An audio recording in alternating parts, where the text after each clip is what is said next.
Welcome to Kenton's videos. Enjoy the video.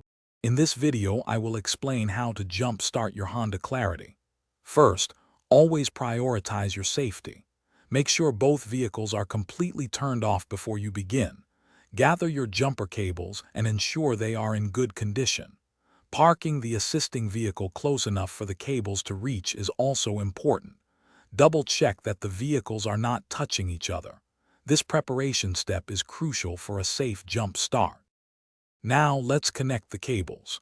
Take one red positive cable and securely attach it to the positive terminal of your Honda Clarity's dead battery. Next, connect the other end of that same red positive cable to the positive terminal of the assisting vehicle's good battery. Then, take one black negative cable and connect it to the negative terminal of the good battery. We're almost there.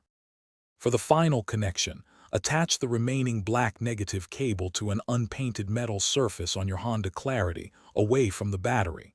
This creates a good ground. Now, start the assisting vehicle and let it run for about 5 minutes. This allows some charge to transfer. After 5 minutes, try to start your Honda Clarity.